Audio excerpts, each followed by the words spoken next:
نبی پاک صلی اللہ تعالی وسلم فرماتے ایک شخص تھا بنی اسرائیل میں، بڑا مالدار تھا، تو پھر اس پہ غربت آ گئی۔ جب غربت آئی تو رو پڑا، کہنے لگا اے اللہ میں غریب ہو گیا ہوں، میری مدد فرما، میں نے بڑی نافرمانی کی ہے تیری۔ مالدار جب تھا تو بڑی موت، یا اللہ میں نے بڑی اب نہیں کروں گا، مجھے اس غربت سے نکال۔ تو اللہ نے فرشتوں سے کہا کہ دے دو جو مانگتا ہے۔ فرشتے کہنے لگے یا اللہ یہ توبہ کر کے نہیں آیا، ڈر کے نہیں آیا، یہ تو الجھ گیا تب آیا ہے۔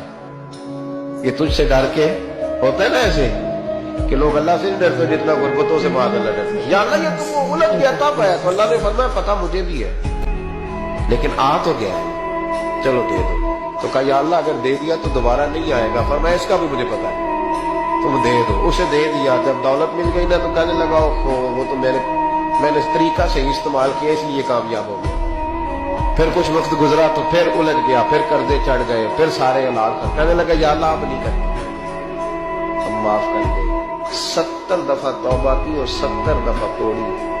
حبیب کریم فرماتے ایک دن بستر پہ تھا، آسانی تھی، 70 دفعہ فرشتوں نے کہا یا اللہ یہ جھوٹا ہے، جھوٹ بولتا ہے، یہ تو غربت آئی ہے تو تیری بارگاہ میں آیا ورنہ کبھی نہ آتا، بیمار ہوا ہے تو آیا، اس کا تو بچہ بیمار ہوا ہے تو آیا ورنہ کبھی نہ آتا۔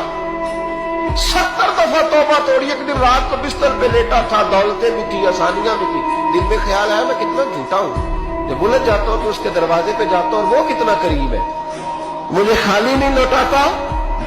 تڑپ اٹھا، آنسو نکل گئے، اٹھ کے مصلی پہ کھڑا ہوا تو رب کریم نے فرشتوں سے فرمایا کھول کے دیکھو دروازے، آج یہ غربت کی وجہ سے نہیں آیا، آج میرا بن کے آیا ہے۔